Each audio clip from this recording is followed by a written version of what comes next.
wacan oo wanaagsan idilkiinba ku soo dhowaada janalka Xayle Media.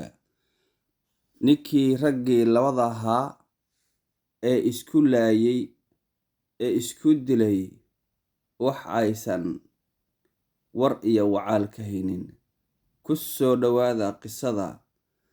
Hadda ka hor waxaa dhacday 2 nin ayaa deegaan ka soo tagay.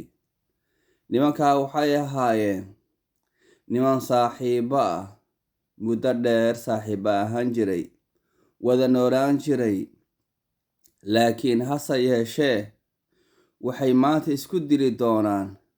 Lix jecelo ama muquuno dhex martay ayay isku dili doonaan. Waxay ka soo ambaqaadeen kana soo tageen deegaankii deganaayeen, waxayna soo aadeen deegaan kale. Deegaanka kale waxaa ku nool dad heer sare ah oo noloshuna ay meel fiican u marayso, guryo fiicanna iska leh. Siday u soo socdeen ayaa waxaa dhacday waxay soo mareen guryo qurqurux badan oo aad u dhaldhalaalaya, rag sarena ay dhisteen, lacag fiicanna lagu dhisay, la naqshadeeyey. La leeyahay guryaha dadka dhisay ma Japan mise waa Chinese. Qaabka loo dhisay iyo qaabka loo naqshadeeyey ayay la yaabeen. Hase yeeshee midkood baa su'aal iska soo gooyey. Niyo guriga lacala haddii aad leedahay maxaad samayn lahayd buu yiri. Waxaa su'aasha dhahaya ninkii 2 nin waa reer buu leeyahay, midna waa bachelor, waa reer male. Sidaa darteed ninkii reerka aan lahayn ayaa su'aasha iska soo gooyey. Wuxuu yidhi gurigan haddii lacala aad lahaan lahayd maxay kula noqon lahayd? Wuxuu yidhi gurigaygan waan iibin lahaa horto. Markaan iibiyo meeqaa siisan lahayd buu yidhi. Wuxuu yidhi $200,000 ayaan siisan lahaa. Markaas wuxuu su'aal ku soo celiyay. Wuxuu ku yidhi maxaad iga siin lahayd buu yidhi. Koob shaah kama siiyeen buu yidhi. Maana koob shaah iga siinin soo walaalow oo soo kan muddo wada noolayn, carrajiif isla hayn, intaasoo meel isla soo marre, haddana isla qariibina soo ma aha. Adiga hawshii way ka dhanaanaatay, koob shaah kama siiyeen buu yidhi. Feed bay isku qaadeen. Marka dadna waxay askar baa u imaatay. Markaas wuxuu yidhi niyahow askartii baa kala qabatay, war maxaa inii dhexeeya ayay ku yiraahdeen. Niyow ninkani saaxiibo muddo dheer ayaanu ahayn, hase yeeshee guri ayuu yeeshay. Gurigii markuu yeeshay waxaa dhacday inuu gurigii lacag buu ku gaday. Lacagtii markuu ku gaday waxaan ku dhahay walaal lacagta wax iga sii ayaan ku dhahay buu yidhi, laakiin waxba wuu iga diiday. Haye hase yeeshee lacagtii $1,000 ayuu iga baday ayuu yidhi. $1,000 bes ah ayuu iga baday oo iga siiyey. Nasiib darro waxaa dhacday nimankii booliiska ayaa waxay yiraahdeen wardan maxaad ninkaas u yeeshay oo waxaad wax uga siin weyday ayay ku yiraahdeen. Markaasuu wuxuu ku dhahay lacagtaana shaqaystay, carruur baan leeyahay, ninkan waa iskaabulo, waxba ma haysto, saa darteed koob shaah kama siiyeen. Lacagta awi baa la yidhi. Markaas waxay yiraahdeen wax iska soo jareen, lacag ma jirtee waa lacala. Booliiskii baa dhagafaar wuu naxay, wuu la yaabay, aad iyo aad ba oo la yaabay. Markaas waxay ku yiraahdeen ma waxaad isku dilayseen? Haddana waxay haddana yiraahdeen isdayn mayno. Midida ayaan iska aslaynaa. Booliiska ayaa xabsi ku tuuray. Booliiskii ayaa xabsi ku tuuray. Xabsi ha ku tuureena mid ka daran ayaa dhici doonta.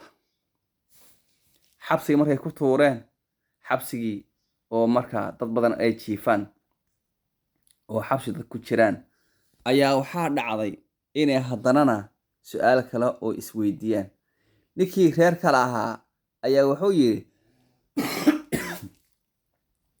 haddii niyahow islaantayda xaaskaygii ayaa waxay ii soo wadaa raashin muufo 10 xabo oo muufo ah iyo nus kiilo macsaro ah iyo darmuus shaah ah iyo caano iyo maraq ayay ii soo wadaa ayuu ku yidhi. markaasaa darteed waxba kaa siin maayo ayuu yidhi. markaa islaanteeda baa imaanaysee ordaniyo xagga iga dur oo de waa isla xidhana maad wax iga siinaynin buu yidhi. miyaad wax iga siinaynin? markaasuu yidhi maya wax kaa siin maayo sababtoo ah aniga ugu fillayn buu yidhi. 10 xabo oo muufo ah iyo nus kiilo macsaro ah iyo maxaan ku leeyahay darmuus shaah iyo caagad 3 xalo caanaha aniga iguma filla buu yidhi. aniga igama foocsano, aniga iguma fillo ayuu ku yidhi. bahal feedh ah haddana qawqaw. askartii baa soo orday oo xabsigii hala soo jibiyo. nimankii baa loo imaaday. markaase waxay isku dhaheen war haddana waxay isku laynaysaan. niyow ninkani wuu iga galdaran yahay, haddaana wuu iga galdarnaa, wuu iga khaldan yahay. aad buu galdarradiisuna ay u dhaaftay xadkii lagu talagalay. markaasa waxaa la yidhi oo maxay tahay galdarradu?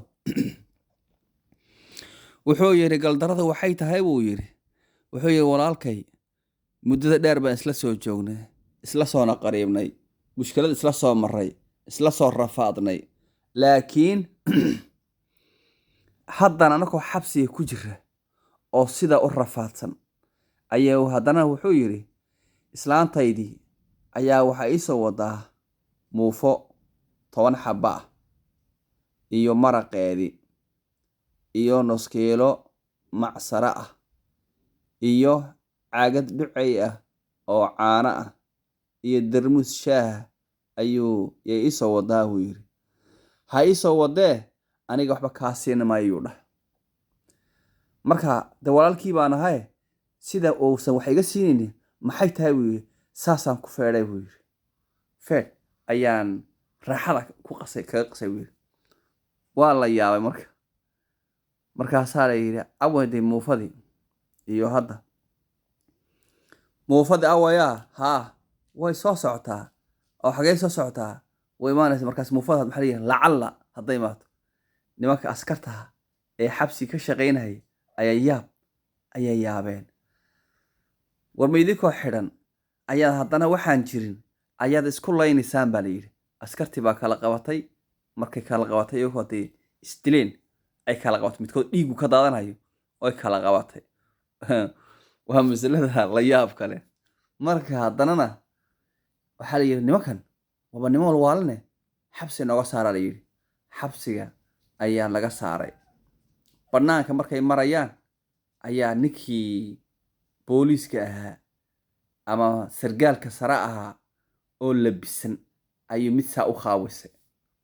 markuu saa u fiiray oo eegay ayaa wuxuu yidhi niyahow haddii aad ahaan lahayd ninkan garaadaha ku rakiban ee balaayada ee quruxda ilaahay maarata u dhammaystiray ka warran buu yidhi haddii garaadahan ay kugu xidhnaan lahaayeen oo dee nin muddo badan soo shaqeeyo oo haddee aan gadaashiis aan la hadlin haddii aad ahaan lahayd talow maxaad samayn lahayd buu yidhi.